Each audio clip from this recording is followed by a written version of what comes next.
Alors, je rappelle les règles. 2 minutes. J'ai quelqu'un à côté de moi qui... Chrono.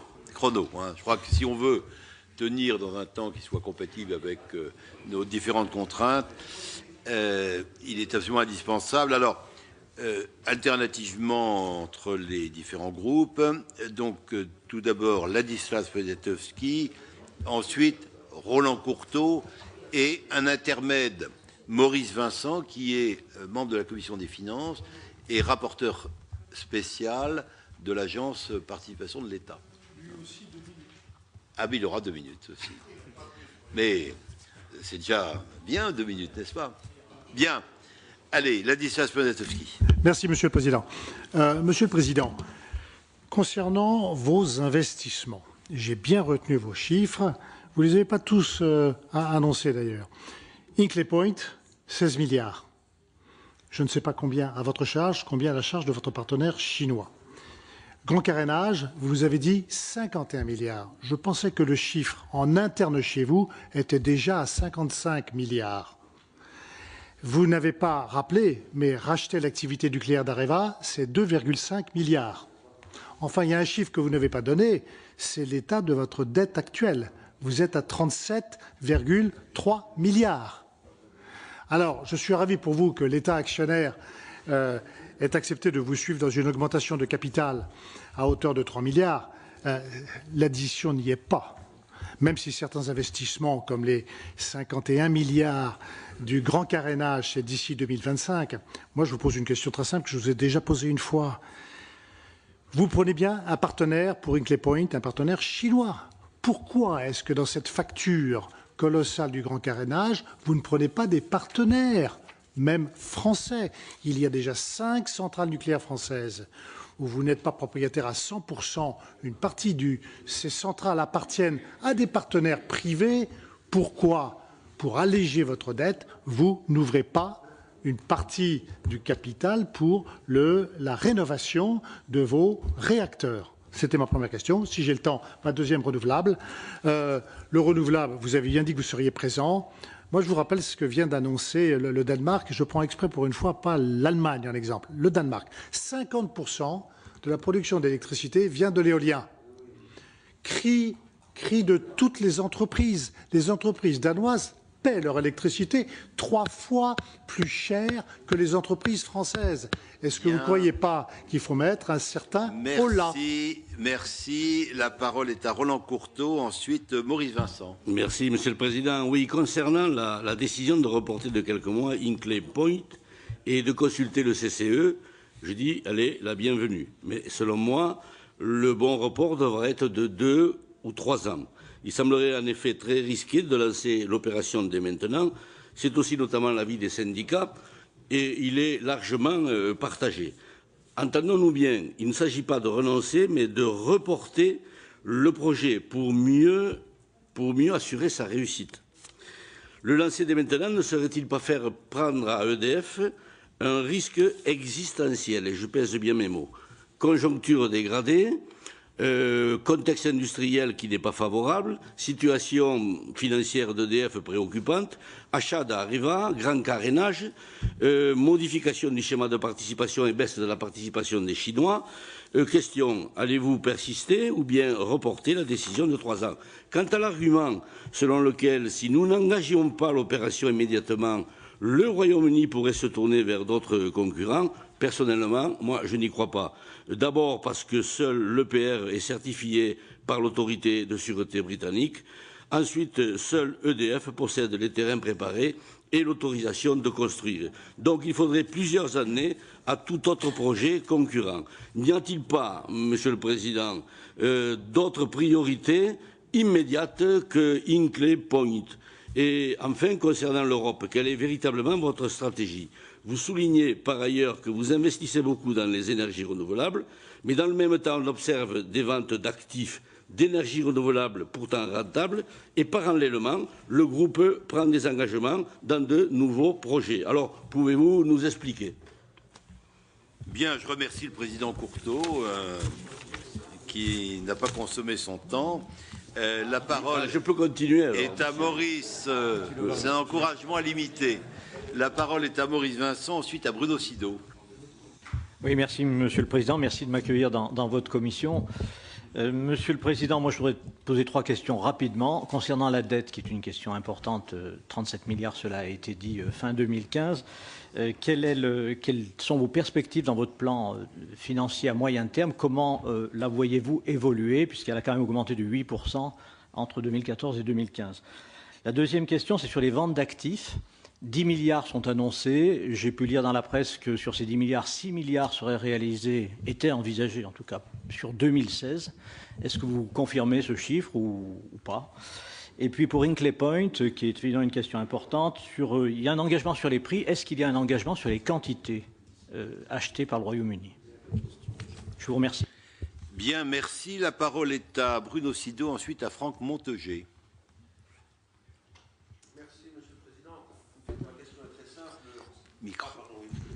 Ma question est très simple. Il est question de plus en plus, j'entendais encore Madame la ministre de l'Environnement ce matin à la radio, nous dire que Flamanville allait être fermé, que fin 2016, Fessenheim.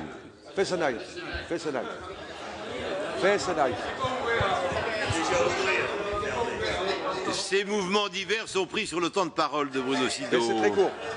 Fessenheim, donc fin 2016, les décisions devraient être prises, etc. Vous avez fait des gros travaux en Fessenheim, puisque les 2 tranches ont été rénovées. Et ma question est toute simple. Est-ce que vous allez être indemnisé de ces travaux? Parce que finalement, soit vous auriez pu ne pas les faire et fermer plus tôt, puisque vous les avez fait, que vous pensez devoir les amortir, je ne sais pas combien de temps, vous nous le direz d'ailleurs, allez-vous être indemnisé? Ça, c'est la première question. Et comment allons-nous indemniser les Suisses et les Allemands qui sont copropriétaires de cette centrale? Bien, merci Bruno Sido. La parole est à Franck Monteger, ensuite à Sophie Primas.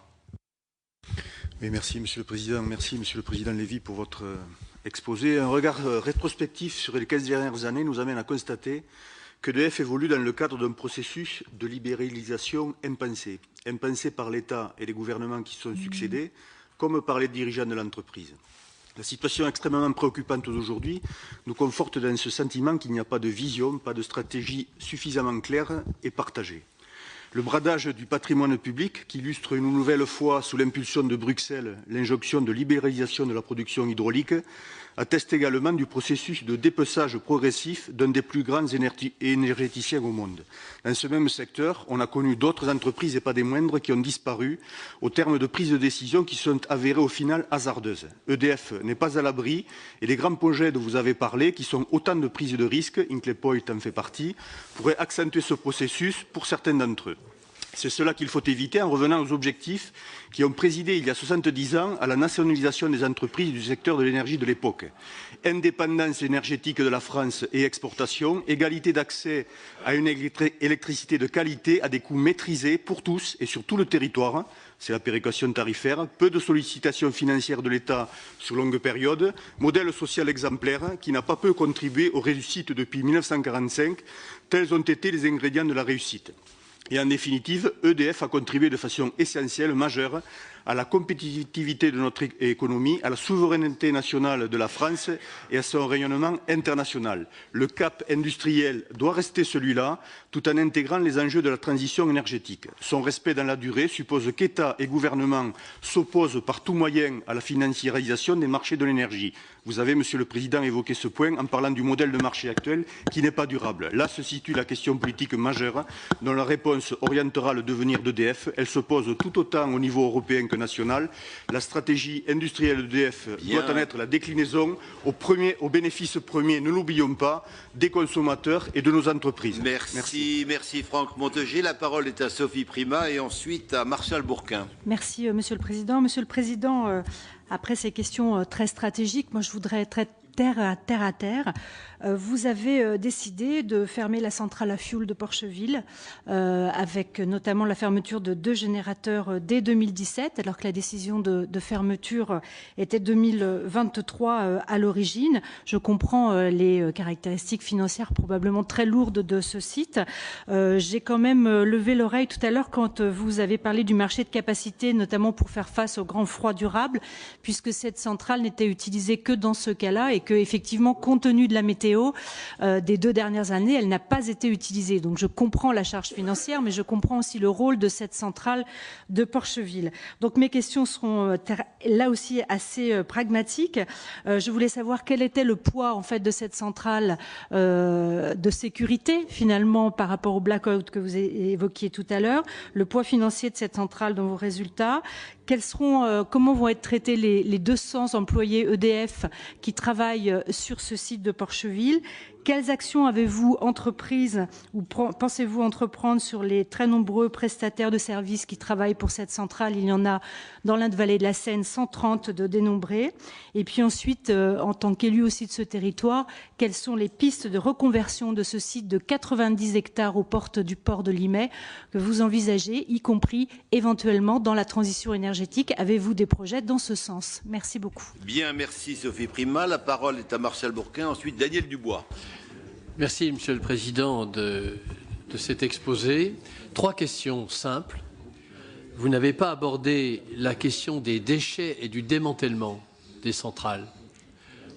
Pouvez-vous l'aborder dans les réponses aux questions avec le prix que ça représente, parce qu'il y a eu des articles dans Le Monde et dans la presse économique nous disant que les prix pourraient exploser sur ces questions.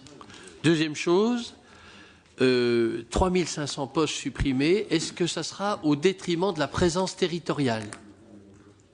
Vous savez que la présence territoriale de ce grand énergéticien qu'est EDF est une question essentielle. Et pouvez-vous nous préciser, je trouve que la note est salée, et est-ce qu'il est possible de revenir en arrière sur ces suppressions d'emplois? Troisième question, recherche fondamentale et appliquée. Vous avez parlé beaucoup du nucléaire, des énergies renouvelables. Est-ce que la recherche continue sur l'hydrogène, sur les énergies de demain, avec la question du numérique? On sait qu'il va y avoir de véritables révolutions dans la matière de l'énergie. Est-ce que vous pouvez nous en parler plus précisément? Merci. Bien, merci Martial Bourquin. La parole est à Daniel Dubois et ensuite à Delphine Bataille. Merci, Président. Monsieur le Président, moi j'ai une seule question. Vous nous avez précisé que vous aviez bâti un plan stratégique à 2030. Vous avez une production d'électricité qui est à 75% nucléaire. Je ne peux imaginer que vous ayez bâti ce plan sans naturellement penser les fermetures d'un certain nombre de centrales. Donc combien? Et avez-vous des assurances de l'État sur ce nombre de fermetures? Bien, merci Daniel Dubois. La parole est donc à Delphine Bataille et ensuite à Elisabeth Lamure. Merci, Monsieur le Président. Parmi les actions de désendettement d'EDF annoncées, un plan de cession à hauteur de 10 milliards d'euros, dont 50% de RTE pour 3,5 milliards et l'évolution après le dernier conseil d'administration fait apparaître une part de RTE avant 2016. Je voudrais savoir si vous pouvez nous préciser maintenant à quoi correspond cette part ainsi que son montant. Vous avez également évoqué un plan d'économie qui augmente la réduction des charges opérationnelles à 1 milliard d'euros au lieu des 700 millions initialement prévus. Est-ce que vous pouvez nous indiquer les modalités et le calendrier de ce plan? Vous comprendrez nos inquiétudes sur la solidité financière d'EDF qui aura aussi à supporter le poids d'Areva. Vous avez évoqué un certain nombre de charges à venir et je voudrais pour ma part revenir sur Cigéo puisque le dernier devis officiel prévoit un renchérissement du coût. Ce sont 25 milliards d'euros pour EDF. Je voudrais savoir comment vous avez prévu de répondre en termes d'échéancier et quel sera le montant du provisionnement immédiat. Enfin, comment envisagez-vous les perspectives en termes de coût de l'énergie, compte tenu aujourd'hui du niveau des prix et dans un contexte où il est difficile de démontrer la pertinence du nucléaire par rapport au prix des autres énergies, par exemple le baril du pétrole? Et est-ce que vous pensez que la notion de durée est suffisamment prise en compte dans nos débats publics? Je m'explique. Aujourd'hui, l'objectif de la loi qui fixe à 50% la part du nucléaire dans la production d'électricité en moins de 10 ans semble illusoire pour beaucoup d'entre nous en raison de cette durée parfois mal appréciée, et aussi au regard de la durée de vie des centrales. Quel est votre avis sur la prolongation en termes de durée de vie des centrales? Merci Delphine Bataille. La parole est à Elisabeth Lamure, ensuite Yannick Vaugrenard. Merci Monsieur le Président. Monsieur le Président, j'aurais une question qui porte sur l'hydraulique.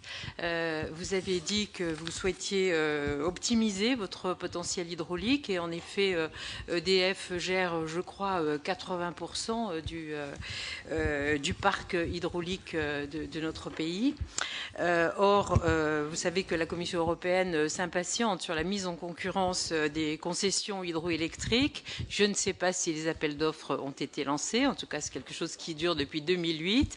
Lorsque les appels d'offres seront là, est-ce que EDF entend être candidate pour la gestion des concessions qu'elle exploite aujourd'hui? Et puis, dans le prolongement, une question concernant la redevance hydraulique, qui a donc été mise en place en 2006. Elle est importante parce qu'elle représente 24 ou 25% du chiffre d'affaires. Il semblerait que EDF ne s'acquitte pas de cette redevance et que seule la CNR, la Compagnie nationale du Rhône, l'ait fait. Or, ce sont des montants qui sont extrêmement importants, tant pour l'État que pour les collectivités, puisque c'est un partage à 50-50 et cela représente plusieurs centaines de millions d'euros. Est-ce que vous pouvez nous répondre sur ce point? Je vous remercie. Merci Elisabeth Lamure. La parole à Yannick Vaugrenard, ensuite Philippe Leroy. Oui, merci Monsieur le Président. Merci Monsieur Lévy de la présentation particulièrement complète et détaillée que vous nous avez faite, ce qui nous permet d'avoir des informations très importantes. Vous l'avez souligné, EDF est exemplaire dans beaucoup de domaines. Et d'abord, je pense que le fait qu'EDF ait été créé voici 70 ans, vous l'avez rappelé, par le Conseil national de la résistance, le fait que la participation de l'État soit à hauteur de 85%, c'est la conséquence aujourd'hui, c'est la cause probablement aujourd'hui du fait que notre indépendance nationale énergétique est préservée. La conséquence, la cause également, le fait que le prix de l'électricité est moins important en France qu'ailleurs, vous l'avez souligné, et pour le particulier et pour nos entreprises. Cependant, nous sommes à un tournant, vous l'avez souligné, vous vous êtes montré rassurant dans le détail également sur le contrat avec Hinkley Point.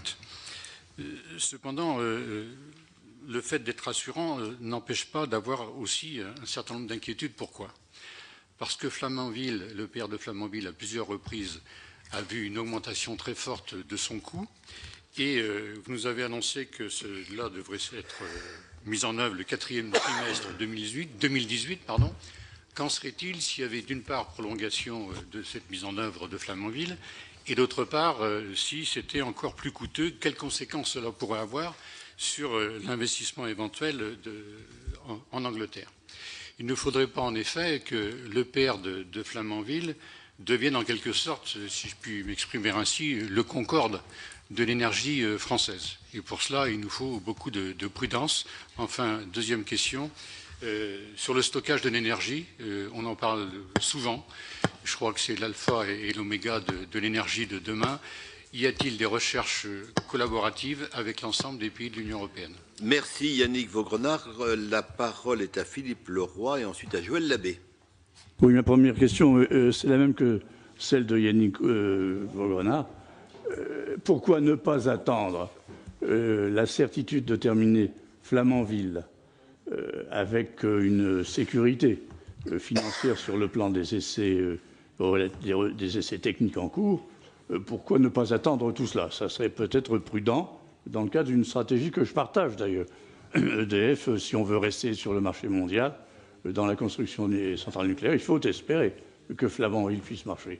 Mais on n'en est pas encore sûr. Donc pourquoi ne pas attendre un peu par prudence? Deuxième question, vous n'avez pas parlé des énergies renouvelables, mais je suis assez heureuse que vous ne parliez pas de la biomasse.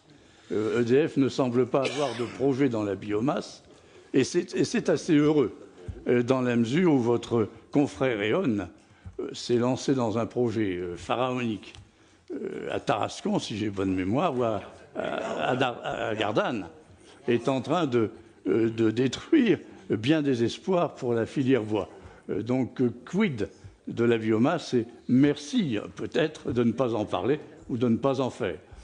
Troisième question, le grand carénage. EDF a-t-il bien imaginé l'association de l'économie locale, le développement local, à l'occasion des chantiers de grand carénage, à l'image de ce qui a été fait pour les stratégies grands chantiers quand on construisait les centrales? Je sais que chez moi, EDF a largement contribué au développement d'entreprises locales au moment de la construction de Cattenom. Et quid du carénage? Bien, merci Philippe Leroy. La parole est à Joël Labbé, ensuite Gérard Bailly. Oui, merci Monsieur le Président Lévy. Merci d'abord de votre exposé, de venir vous exposer. Je vous trouve très serein étant donné les enjeux, mais je crois que dans votre position, vous devez d'être serein. Beaucoup de questionnements quand même. N'oublions pas qu'on est au lendemain de l'anniversaire de la terrible catastrophe de Tchernobyl. D'une part. Alors, on a parlé démantèlement, notre collègue Martial Burquin. Vous annoncez à juste titre qu'on produit actuellement une électricité abondante et au moins chère par rapport à nos voisins. Pour ma part et pour notre part, nous estimons que le prévisionnement pour les futurs démantèlements, quels que soient les délais successifs qu'on va devoir financer, parlez-nous un petit peu des provisionnements et des garanties que vous avez sur le fait que ces démantèlements successifs, je veux parler à 10, 20, 30 ans, et ça va commencer avant 10 ans d'ailleurs pour les premières, d'une part.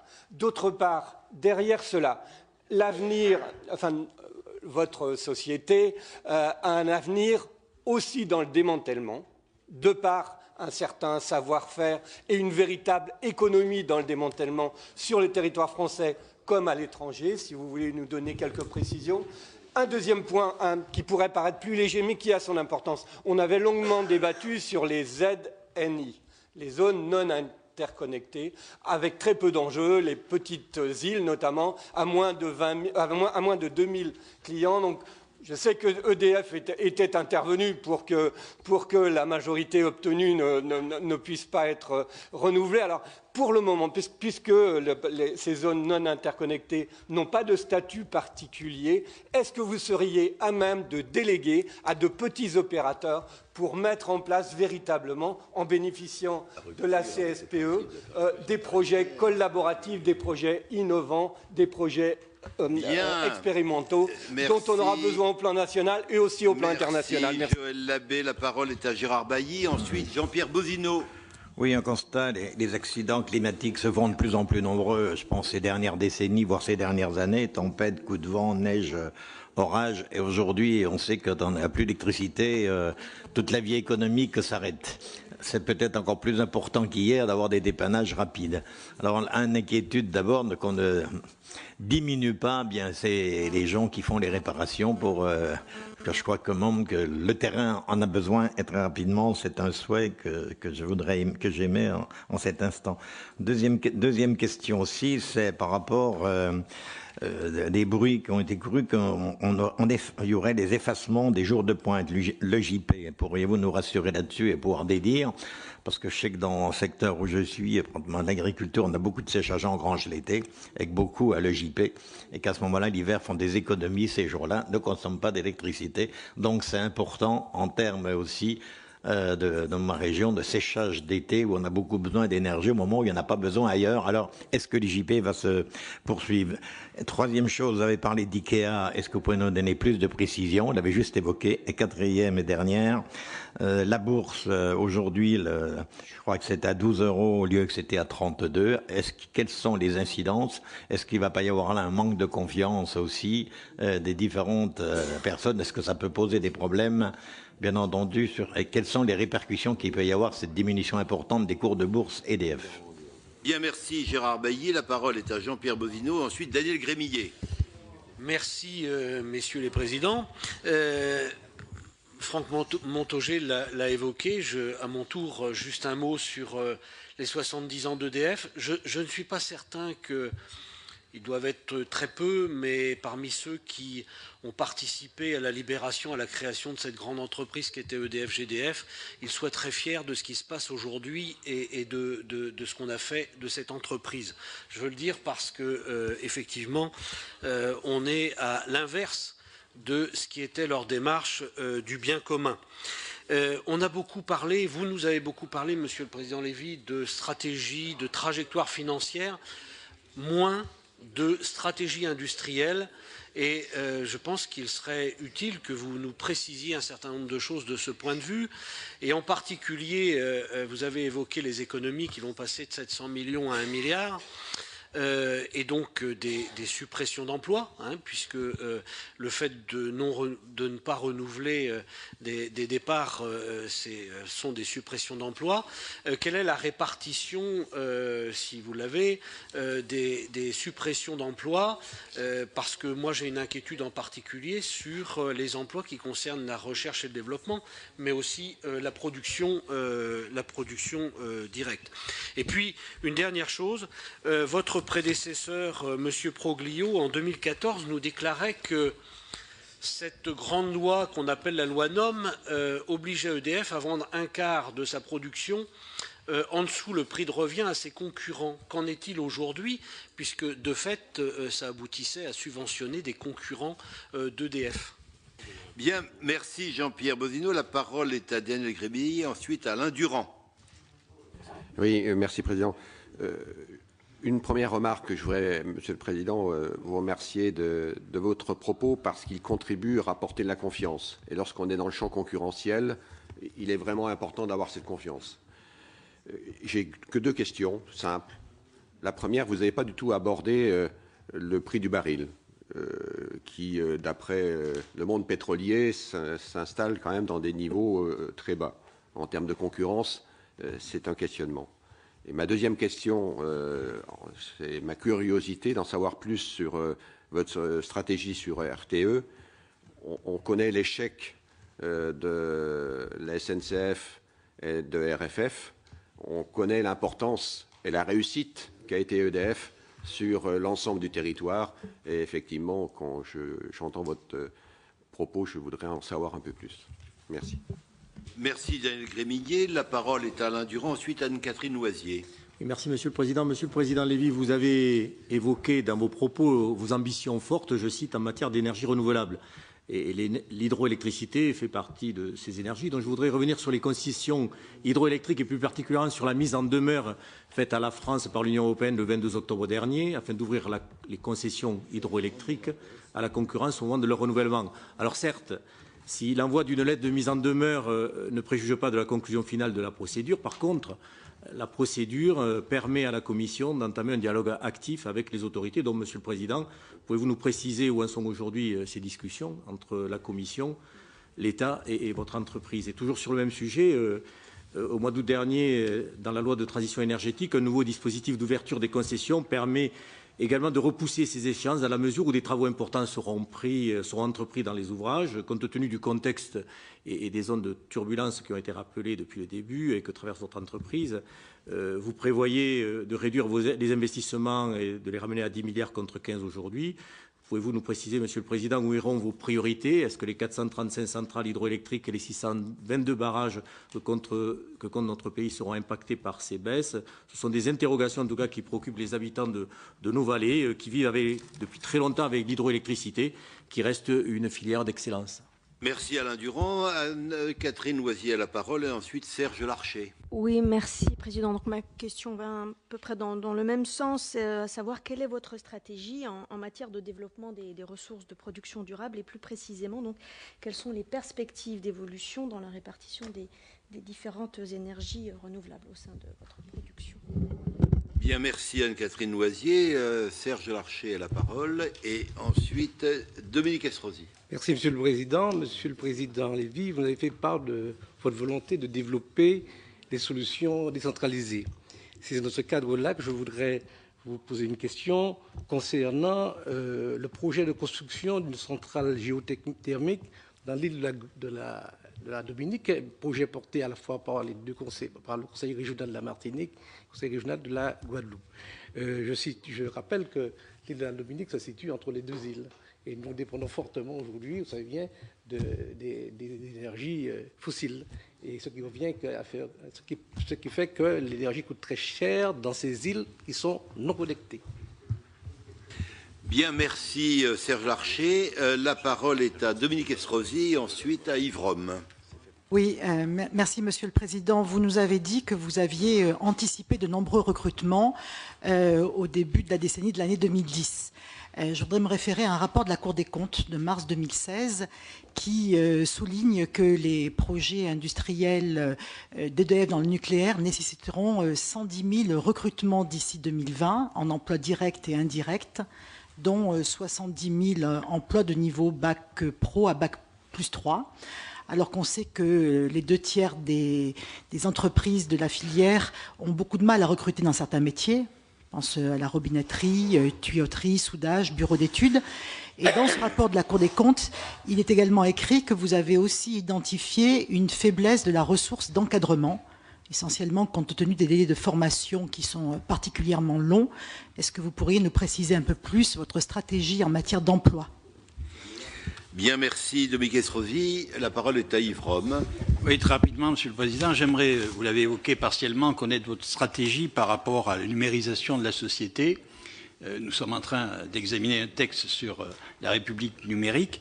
Je voudrais connaître quelle est la stratégie d'EDF par rapport aux objets connectés dont on nous annonce des dizaines de milliards d'objets à l'intérieur de nos habitations, et également connaître votre position par rapport aux sollicitations nombreuses dont nous sommes l'objet par rapport aux électrosensibles sur le compteur Linky. Merci. La parole est à François Calvet. Oui, moi, je voudrais juste poser une question pour savoir quel est l'état de fonctionnement et la rentabilité des interconnexions électriques, notamment avec l'Espagne, avec la THT nouvelle que vous avez fait passer depuis, qui part de l'Aude et qui traverse les Pyrénées-Orientales et qui va jusqu'au Perthus. Et comment ça se passe et quels sont les échanges avec l'Espagne s'ils sont fructueux? Bien, on a terminé avec ma dernière question, qui est en fait la suivante. Concernant Fessenheim, Monsieur le Président, l'autorité de sûreté nucléaire a accordé 10 ans supplémentaires, qui nous poussent à au-delà de 2020. Est-ce qu'il est cohérent aujourd'hui, de la part du gouvernement, de demander la fermeture de réacteurs qui ont justement fait l'objet d'une validation par l'autorité de sûreté nucléaire? Quel serait l'impact financier? Il y a un rapport parlementaire de l'Assemblée nationale, un rapport bipartisan qui chiffre à 4 milliards d'euros le montant de ce qui devrait être versé EDF. Est-ce que vous pouvez confirmer ce chiffre? Enfin, en ce qui concerne la réduction de la part du nucléaire, le gouvernement semble vouloir diminuer dans les années qui viennent le nombre de réacteurs en service. Alors, je ne vous demande pas de me donner la liste des réacteurs qui seraient désignés, mais quels sont, selon vous, les critères qui pourraient être pris en compte? Est-ce que notamment celui de l'âge du réacteur? Enfin, si vous autorisez, concernant RTE, j'aimerais que vous soyez plus précis. La loi est très claire. Elle dit que RTE doit être à 100% public. Alors, est-ce que, par rapport à cette obligation, vous avez des informations qui laissent à penser qu'on sortirait de la sphère publique? Si on ne sort pas, bon, est-ce que passer d'une poche à l'autre sur le même costume change beaucoup l'équilibre financier de l'opération? Voilà. Monsieur le Président, vous avez eu beaucoup de questions. Je vous félicite les uns et les autres, y compris mon intervention qui s'est tenue dans le cadre que j'ai fixé. 33 minutes et il y a eu 22 interventions. Bien. 22 interventions auxquelles je vais essayer de répondre. D'abord en vous remerciant de vos questions. Je suis un peu confus parce qu'elles sont très diverses. Et alors les rassembler en... Elles sont diverses, oui. Les rassembler et essayer de donner une réponse un peu construite ne va pas être facile. Donc je vous prie à l'avance de m'excuser si je n'arrive pas à donner une réponse complètement structurée. En tout cas, peut-être je vais commencer par... les sujets, le président Lenoir avait commencé par cela autour d'Hinkley Point. Le président Lenoir et un autre des sénateurs ici présents a en effet posé la question d'abord de la garantie de volume d'Hinkley Point. Alors, je voudrais dire que nous sommes doublement garantis. Nous sommes garantis sur le prix, mais nous sommes doublement garantis sur le volume. Nous avons une première garantie qui est dans le marché, dans le mode de fonctionnement du marché britannique. Donc c'est une garantie générique sur la priorité donnée aux installations de base, puisque le nucléaire, bien évidemment, fonctionne en base. Et puis nous avons une deuxième garantie sur nos volumes, qui est dans le contrat pour différence que nous avons de cette fois-ci de façon spécifique au projet Hinkley Point négocié avec le gouvernement britannique et qui est à l'intérieur donc de ce contrat pour différence. Donc nous n'avons pas de souci que nous arriverons non seulement à produire, à vendre au prix qui a été convenu, contractualisé, enfin qu'il est, dans le projet et que le contrat soit signé bientôt, mais aussi à écouler sur le marché nos volumes, parce que c'est un souci tout à fait naturel. La question que vous vous posez, nous nous l'étions posée, nous avons donc une réponse. En ce qui concerne les autres sujets sur Hinkley Point, le partage des risques, oui, nous avons deux actionnaires à part égale, enfin avec un niveau de risque à peu près équivalent, qui sont EDF pour les 2 tiers et les Chinois pour 1 tiers. Et d'ailleurs, je répondrai sur les chiffres du sénateur Poniatowski.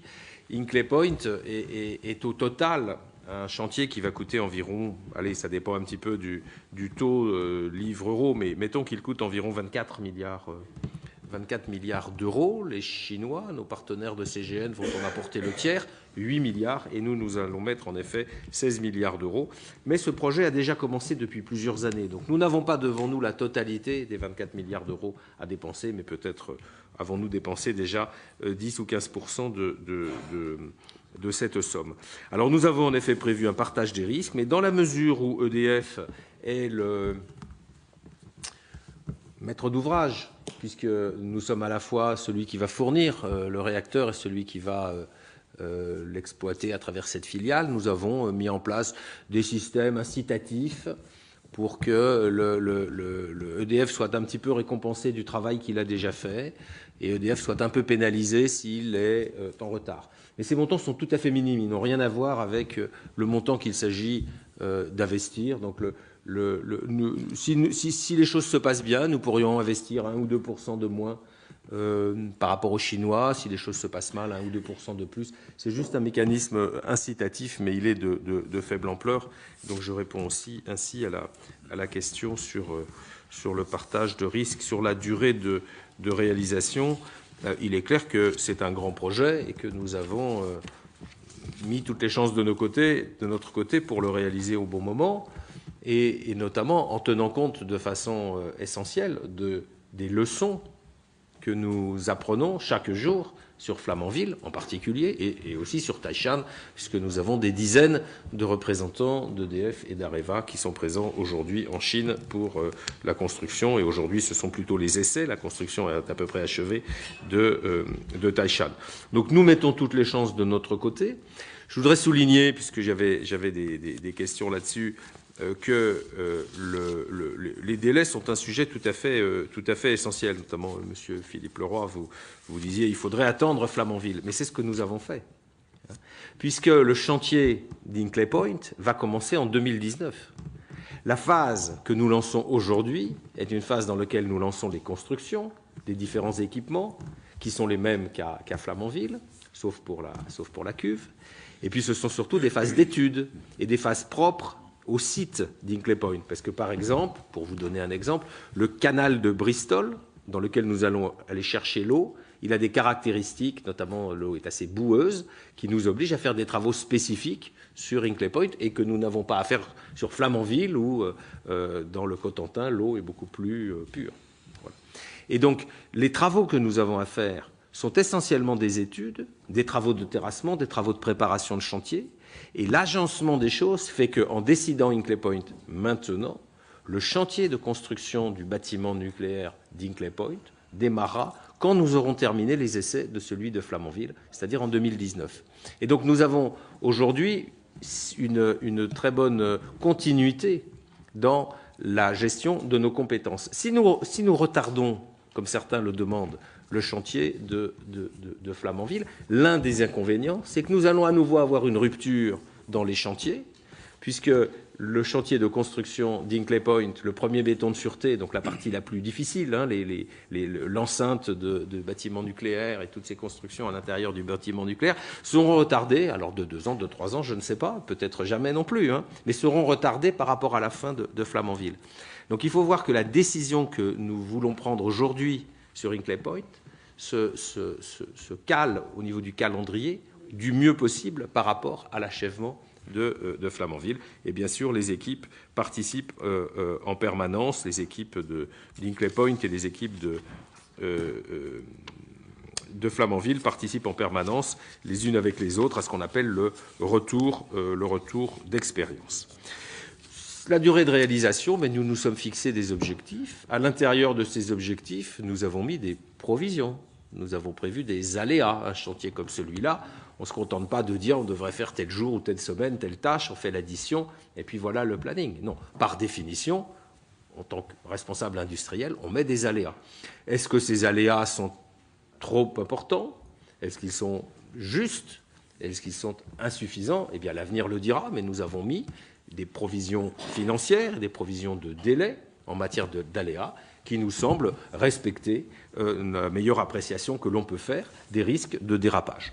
Et puis nous avons aussi, et nous l'avons fait dans le cadre du conseil d'administration, communiqué les éléments financiers qui conduisent à mesurer s'il y a encore des aléas supplémentaires au-delà des aléas qui sont déjà prévus. Et nous avons démontré que la rentabilité du projet, en fait, elle est à peine écornée par des délais supplémentaires. Pourquoi ? Parce que la rentabilité du projet se fait par les 35 ans de prix garanti. Et qu'un décalage de prix de construction, c'est désagréable.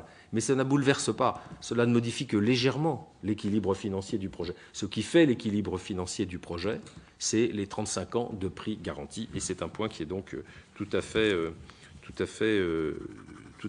essentiel.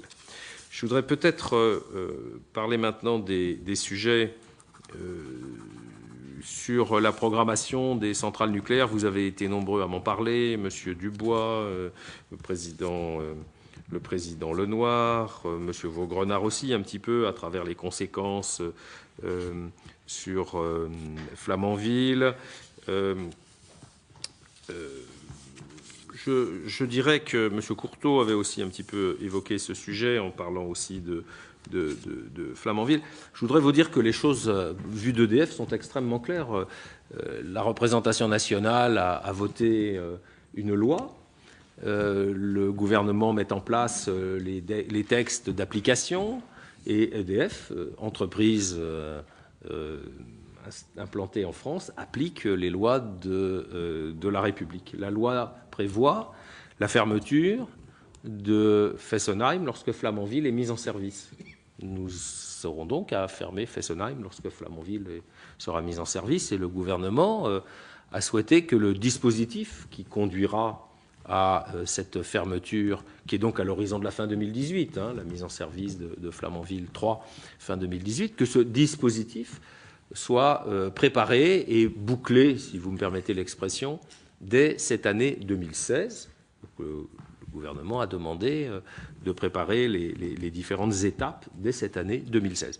Alors, quelles sont ces étapes? Eh bien, il y a l'étape actuelle, dans laquelle nous avons engagé depuis quelques semaines. Madame Ségolène Royal a désigné, il y a 5 ou 6 semaines, un négociateur sur l'indemnisation. Et l'étape actuelle, c'est que nous avons ouvert des discussions entre EDF et le négociateur du ministère de l'Environnement.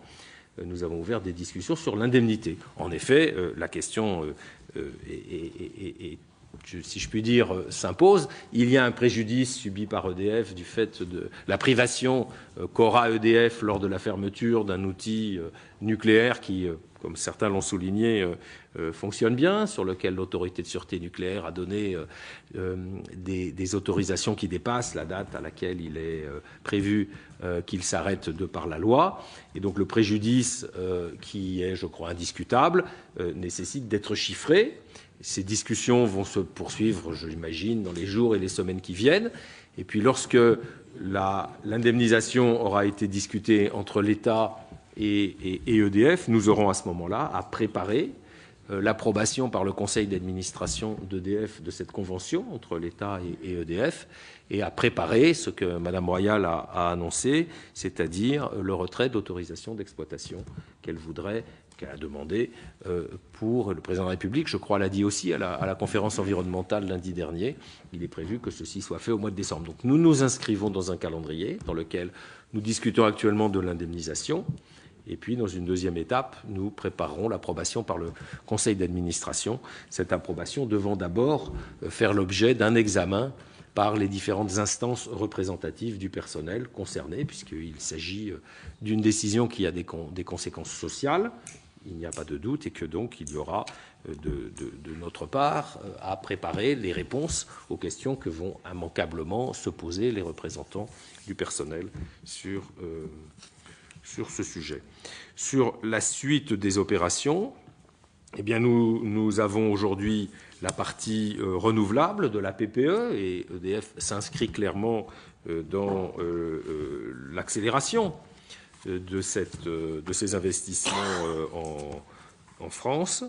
Nous avons, je vais peut-être répondre d'ailleurs à M. Courteau, en effet une politique affirmée de construction de nombreuses installations, de nombreuses infrastructures, éoliennes ou solaires, mais aussi une politique de cession de certains de ces actifs, car pour des raisons d'équilibre de notre bilan, nous ne gardons pas dans notre patrimoine la totalité des fermes éoliennes ou des fermes solaires que nous construisons. Nous en vendons une partie à des investisseurs qui ont un intérêt à eux-mêmes à revendre ces produits financiers très prévisibles à d'autres catégories d'épargnants. Et le rôle d'EDF, je crois qu'on peut s'accorder là-dessus, c'est plutôt de construire, pour nous tous, pour la planète, de construire un maximum de moyens d'énergie décarbonée, d'électricité décarbonée, mais pas nécessairement dans une période où nous avons, vous l'avez les uns et les autres souligné, beaucoup d'endettement, pas nécessairement de garder la totalité des installations que nous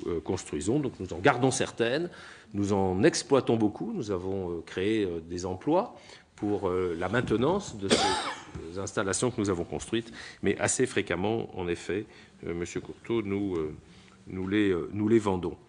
Alors ça, c'est sur la partie renouvelable de la PPE, programmation pluriannuelle de l'énergie. Sur la partie nucléaire de la programmation pluriannuelle de l'énergie, nous avons compris, moi j'ai compris des dernières déclarations qui ont été faites par le gouvernement, que d'ici au 1er juillet, une programmation de la partie nucléaire et peut-être d'ailleurs des autres actifs sera présentée par le gouvernement en consultation, notamment au Conseil supérieur de l'énergie. Et nous aurons à ce moment-là, chez EDF, à regarder ce que les différents scénarios qui nous seront présentés veulent dire et à préparer ce que sera l'application de cette PPE nucléaire, si on peut l'appeler comme ça, au parc nucléaire d'EDF à l'horizon à partir de l'horizon 2018-2019, puisque c'est à l'horizon 2018-2019 que devrait commencer à, si je puis dire, qu'on pourra mesurer l'évolution des différents scénarios quant à la croissance de la consommation d'électrique, la production d'énergie renouvelable, la production d'énergie nucléaire, les exportations qu'il ne faut pas oublier, puisqu'il y a des exportations, et nous aurons à ce moment-là à nous inscrire dans cette PPE. Donc n'attendez pas d'EDF un travail détaillé sur le parc de centrales nucléaires et la traduction locale de ce qui pourrait se passer dans certaines hypothèses avant cette échéance. Et je rappellerai, comme d'ailleurs l'a tout à fait souligné Madame Royal récemment, je rappellerai que tout ceci dépend de l'avis que l'autorité de sûreté nucléaire aura à donner tranche par tranche sur chacun des sites quant à la possibilité sur chacun de ces sites de poursuivre l'exploitation pendant 10 ans de plus, voire 20 ans de plus, voire davantage, puisque j'ai plaisir à vous dire qu'aux États-Unis notamment, des installations nucléaires de la même génération technologique sont en train de dépasser les 60 ans et pour certaines vont obtenir probablement des autorisations d'exploitation jusqu'à 80 ans. Donc c'est quelque chose qu'il ne faut pas non plus exclure sur le territoire français et sur le parc français, dont je pense notamment par rapport aux questions que posait Monsieur Dubois, que je vous ai apporté les réponses que je suis en mesure de vous apporter aujourd'hui.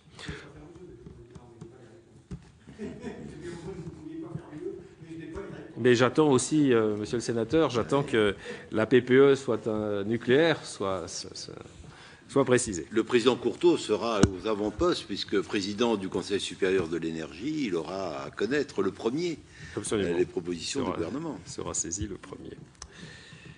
Et voilà, je voudrais parler aussi du travail que nous faisons dans la structure industrielle qui nous accompagne. Il y avait plusieurs questions, des questions de Madame Estrosi. Oui, madame, nous avons des difficultés dans certains métiers et je dois vous dire que quand je visite certains chantiers, que je regarde et j'essaye de parler avec certains des opérateurs et que j'ai du mal à communiquer dans ma langue avec eux, c'est quelque chose que je regrette. J'aimerais bien pouvoir communiquer dans ma propre langue avec les opérateurs qui soudent, par exemple, sur nos chantiers. Et nous avons, il faut le reconnaître, un déficit aujourd'hui dans la capacité qu'a notre système éducatif, notamment dans l'enseignement professionnel, à répondre dans certains métiers du nucléaire. Je ne suis pas sûr que ce soit le cas des cadres et des ingénieurs. Je pense qu'il s'agit plutôt des soudeurs, des tuyaux hauteurs, des robinettiers, des monteurs électriques. Enfin, dans ces métiers-là, nous avons des difficultés. Donc nous y travaillons étroitement. Nous y travaillons notamment parce que nous préparons le grand carénage avec toutes les ETI et toutes les PME qui nous accompagnent. Et nous essayons de le faire dans les bassins d'emploi. Dans certains bassins d'emploi où je me suis rendu, il y a des choses très, très fortes qui se font. Mais c'est un souci, en effet, qu'aujourd'hui, il n'y a pas adéquation entre la demande, dont nous sommes les porteurs, et l'offre de compétences dans certains de nos métiers. Et je crois que des évolutions sont nécessaires dans la manière dont sont orientés nos jeunes concitoyens vers ces métiers où il y a des besoins. Des évolutions sont nécessaires pour que davantage on puisse parler le français sur nos chantiers. Je voudrais également sur la stratégie industrielle dire que nous travaillons très étroitement avec les ETI et les PME. Monsieur Leroy, vous en aviez parlé, et également Monsieur Bozino qui s'inquiétait de notre stratégie industrielle. Nous avons des concertations à la fois nationales et locales avec les entreprises qui nous accompagnent. On peut toujours faire mieux, mais je crois quand même que nous avons mis en place tous les process, toutes les méthodes qui nous permettent de préparer nos partenaires. C'est notre intérêt comme c'est le leur, aux différents chantiers, aux différents travaux qu'ils vont devoir faire pour nous. Voilà. Et enfin, sur le nucléaire, je voudrais dire un mot de démantèlement, parce que Mme Bataille m'a posé des questions sur Cigéo, et M. Labbé également. Alors, d'abord, soyons très très clairs. Moi, je signe les comptes d'EDF. Et dans les comptes d'EDF, il y a des provisions pour la gestion des déchets en fin de vie et pour le démantèlement des installations. Et si je signe les comptes avec sérénité, comme soulignait quelqu'un tout à l'heure, c'est parce que je me suis assuré que ces comptes sont sincères, parce que sinon je suis en faute. Et je me suis assuré notamment, par exemple, s'agissant de Cigéo, s'agissant du démantèlement, que nous avons mesuré à leur juste valeur les dépenses qui vont devoir être faites.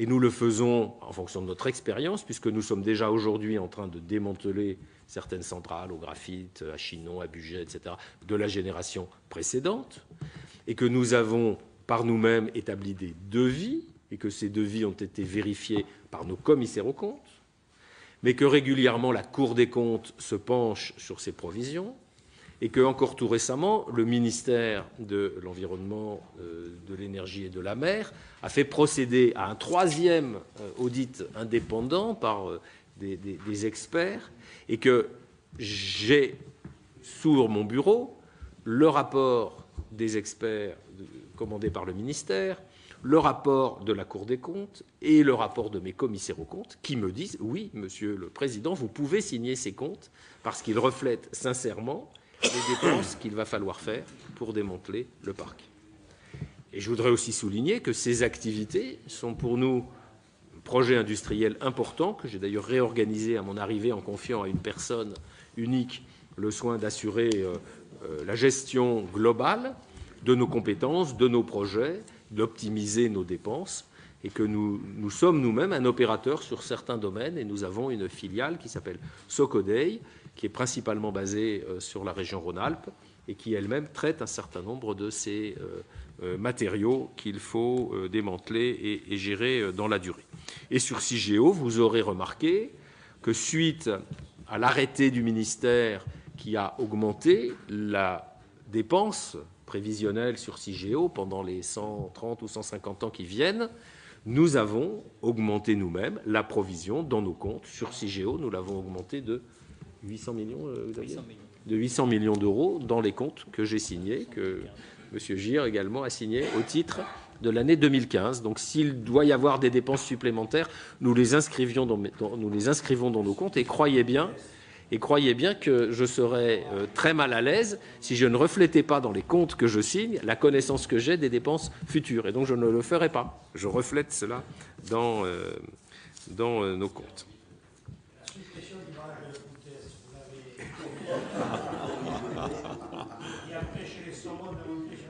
Il n'est pas supprimé, il est baissé de niveau. C'est la blague qui finance. Allez,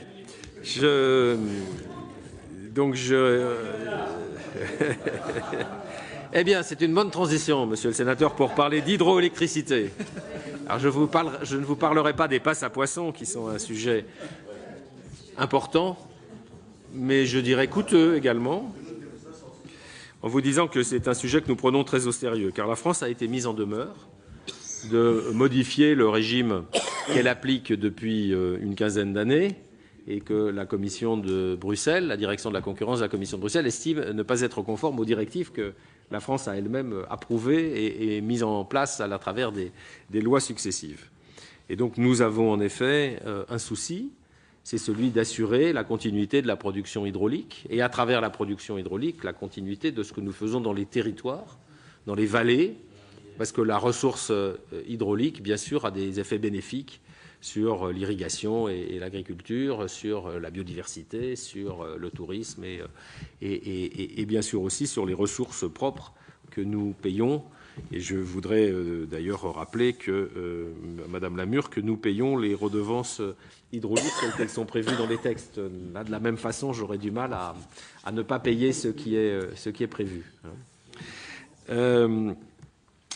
Alors la Commission nous a fait savoir il y a quelque temps qu'elle souhaitait discuter avec l'État français et accessoirement avec EDF de la manière dont cette mise en demeure va être la réponse, je dirais, concrète et pas simplement de la réponse juridique. Il y a une réponse juridique qui a été formulée par l'État, et EDF a également apporté sa propre contribution à cette réponse juridique, mais je crois que ce qui est important, c'est de voir comment on sort de tout cela. Et donc il est un peu tôt pour en parler, puisque le message que nous avons de la Commission est récent, mais ce message, c'est un message, asseyons-nous autour d'une table et discutons de la manière dont les choses vont évoluer. Des appels d'offres seront sûrement lancés à un certain moment. Bien évidemment, EDF y répondra, c'est une évidence. Nous souhaitons conserver notre patrimoine. Je crois que nous faisons un bon travail en matière d'exploitation du système hydraulique français. Et nous avons d'ailleurs en tête que le potentiel hydraulique français pourrait être, dans certaines conditions, encore amélioré avec certaines infrastructures qui n'ont pas été construites ces dernières années et qui pourraient l'être si les conditions étaient réunies. Voilà, je pense avoir à peu près répondu sur l'hydraulique. Je voudrais dire un mot de RTE, notamment Madame Bataille a parlé de RTE. Monsieur Grémillet aussi, comment voyons-nous RTE?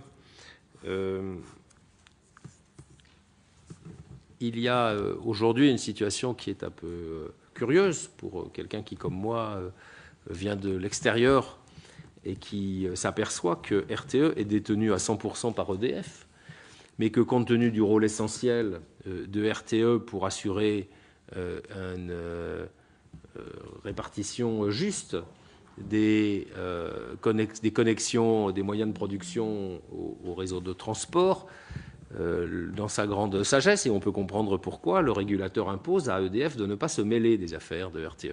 D'ailleurs, je répondrai, c'était l'une des dernières questions, à M. Calvet, que je ne suis pas capable de vous parler du fonctionnement de la ligne avec l'Espagne, car c'est RTE qui s'en occupe et que je n'ai même pas le droit de poser la question, en pratique. Mais vous avez le droit de poser la question à M. Brotte lorsque vous le verrez. Et donc l'étanchéité dans la gestion, dans le fonctionnement, dans le management entre RTE et EDF est totale. Et néanmoins, nous détenons 100% du capital de RTE. Et donc, nous avons un projet qui s'inscrit dans la loi actuelle, donc qui ne prévoit pas de changer les dispositions législatives qui imposent que la totalité du capital de RTE soit détenue par des structures du public, des structures publiques, donc à l'intérieur de ce cadre où tous les actionnaires de RTE sont publics, nous avons le projet d'ouvrir le capital dès lors que cela s'inscrit dans le projet d'entreprise, dans la stratégie que François Brotte et ses équipes sont en train de préparer. Et ce projet, le gouvernement a demandé à François Brotte et à moi-même de le préparer au printemps et de le mettre en place cette année. J'espère que ça pourra être fait, car ça pourrait, je crois, donner une ouverture stratégique importante à RTE, mais c'est à François Brotte de le dire. Et ça pourrait aussi donner à EDF une vision quand même plus logique de son patrimoine, puisque détenir un actif à 100% mais ne pas pouvoir le gérer, c'est quand même un petit peu bizarre, si vous me permettez. Nous ferons dire François Brotte, président de RTE. Voilà. Vous aviez des questions sur les effectifs. Oui. Alors, je voudrais vous dire que les effectifs d'EDF ont beaucoup augmenté ces dernières années, de bien plus de 3 000 ou 4 000 emplois, plutôt de l'ordre de 10 000. Et donc là, maintenant, nous allons les faire baisser un peu par rapport à une augmentation forte qui a eu lieu ces dernières années. Et pourquoi cette augmentation forte? Eh bien, parce que nous avions beaucoup embauché lorsque le programme électronucléaire a été lancé. Ça doit être du temps du président Pompidou ou des débuts du président Giscard d'Estaing. Et nous avions beaucoup embauché, et donc nous devons nous préoccuper de remplacer les compétences. Et notamment dans certains métiers du nucléaire, on ne devient pas expert, compétent pour gérer des sujets qui sont difficiles simplement avec quelques mois de formation. Il faut plutôt parler d'années entre la formation un peu théorique et puis la formation sur le terrain. Et nous avons organisé un dispositif dans lequel nous avons beaucoup embauché au début de la décennie, comme je le disais tout à l'heure.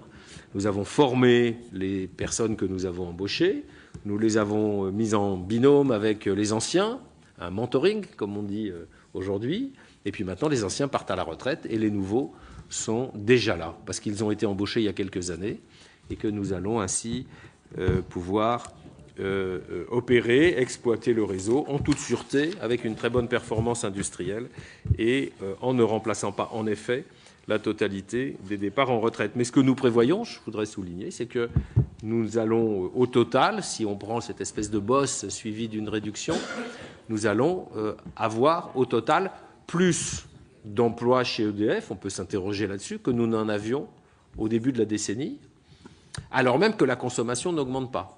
Ce qui, évidemment, est quelque chose qui nous interpelle. Mais à ce stade, nous prévoyons donc ces diminutions qui sont tout à fait sous contrôle. Évidemment, il continuera à y avoir des embauches et notamment faire en sorte que le réseau, dans sa capillarité locale, continue à bien fonctionner. Nous continuerons aussi à embaucher en matière de recherche et développement. Et M. Bozino s'inquiétait de ce sujet. Donc nous continuerons à embaucher de façon à mener la totalité des missions qui sont les nôtres. Néanmoins, il y aura certaines réductions d'effectifs. Et en ce qui concerne les économies, Madame Bataille notamment avait abordé ce sujet. Eh bien, nous allons travailler dans le cadre du plan général qui a été présenté en conseil d'administration. Nous allons travailler à mettre en place les économies qui correspondent à cette nouvelle trajectoire. Je voudrais répondre sur le sujet des actifs thermiques, et notamment Madame Prima. Nous avons un projet à Porcheville qui est aujourd'hui en consultation. Nous avons sur Porcheville ouvert un dialogue social avec les instances représentatives du personnel pour préparer une éventuelle mise à l'arrêt de Porcheville un peu plus tôt que prévu. Nous le prévoyons précédemment à début des années 2020 et nous envisageons de le faire en 2018. Et pourquoi cela? Eh bien, parce que même dans les cas aujourd'hui que je citais de risque sur le réseau, il n'y a pas aujourd'hui de rentabilité, mais il n'y a même pas non plus de fonctionnement. Ces installations, d'ailleurs je souligne que 2 des 4 tranches ont déjà été fermées en 2008. 2 des 4 tranches ont été fermées dans 2008. Il reste 2 tranches, il reste environ 190 salariés, quelques dizaines de prestataires. Et donc nous projetons cette fermeture. Nous en discutons avec les autorités politiques locales également. J'ai rencontré M. Bédier, qui est le président du Conseil général des Yvelines, et nous essayons de voir avec lui comment optimiser la gestion du site, avec une partie du site qui est destinée à rester chez EDF, mais une partie du site sur laquelle nous envisageons avec le Conseil général donc de mettre à disposition ou de céder du terrain pour revitaliser ce site qui a une vocation industrielle, m'a dit Monsieur Bédier, mais c'est à lui d'organiser ces choses-là. Donc je suis très attentif au cas de Porcheville et bien évidemment pour les effectifs concernés, pour les prestataires concernés, nous ferons bien les choses puisque nous avons des cellules de reclassement qui se mettront en place le moment venu, puisqu'aujourd'hui la décision n'est pas formellement prise, elle est encore dans le cadre de la consultation.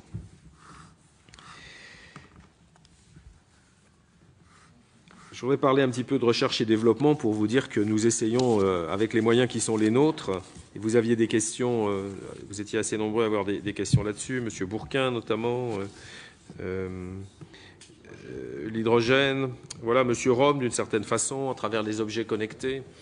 Nous essayons de répartir nos dépenses de recherche et développement. Je rappelle qu'elles sont de 600 millions d'euros par an.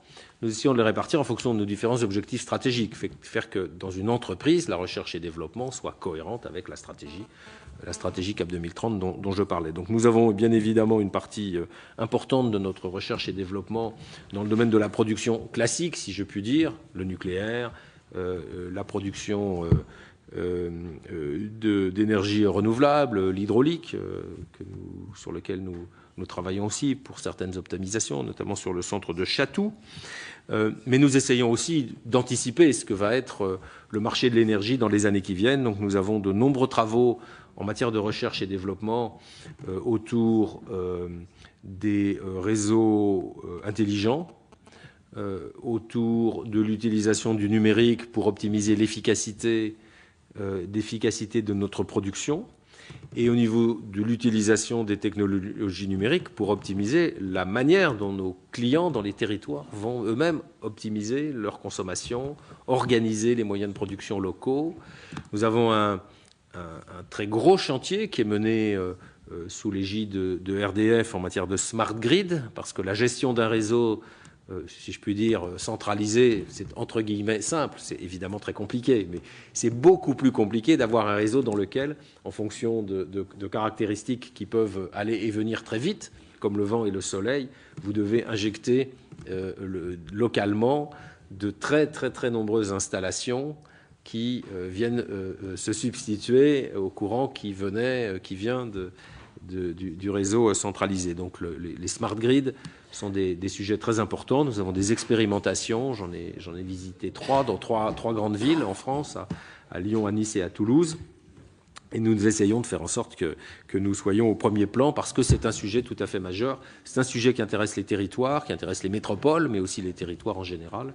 Et donc nous essayons d'être présents là-dessus et d'insérer petit à petit le compteur Linky dans un écosystème qui lui permettra de rendre tous les services qu'on peut attendre du compteur Linky. Et je voudrais dire un mot là-dessus. D'abord, le compteur Linky ne rendra ses services qu'à ceux des clients d'EDF ou des concurrents d'EDF qui le souhaitent. Ce sont des systèmes où il faut être volontaire pour s'insérer dans un écosystème d'optimisation de la consommation. Les informations du compteur Linky, elles ne sont disponibles que à ERDF pour faire la facturation. Et ce ne sont que les Français qui décideront qu'ils veulent participer à un système d'optimisation de leur consommation d'électricité, qui pourront donner le droit à leurs prestataires d'accéder à des informations de Linky. Mais les Français qui ne le souhaitent pas, eh bien, la seule information de Linky, ce sera l'information de comptage qui permet la facturation à ERDF. Et je voudrais souligner, parce qu'on parle d'électrosensibilité, que d'abord, nous avons en effet quelques soucis avec des communes ça et là qui n'ont pas l'air enthousiastes à l'idée qu'il y a un compteur numérique qui délibère dans ce sens et que nous essayons de leur faire comprendre par différents moyens que la loi doit s'imposer partout. Et puis nous avons aussi quelques personnes qui s'inquiètent d'un compteur. Et moi, je voudrais simplement rappeler que les émissions d'ondes radioélectriques par le compteur Linky sont extrêmement modestes. Elles sont très, très inférieures, par exemple, à ce que sont les émissions d'objets ménagers tels que les fours à micro-ondes, par exemple, qui émettent beaucoup, ou même la plupart des objets que nous utilisons. Donc, je crois qu'il faut essayer d'être raisonnable sur ces sujets-là. Voilà, je vais terminer peut-être, si vous me le permettez, j'espère avoir à peu près, oui, je rassure, sur les questions financières. Sur les questions financières, le prix du baril, la loi NOM et tout ça. Alors, le prix du baril, d'abord, il est un peu remonté. Il est plus autour de 45 $ aujourd'hui que de 30.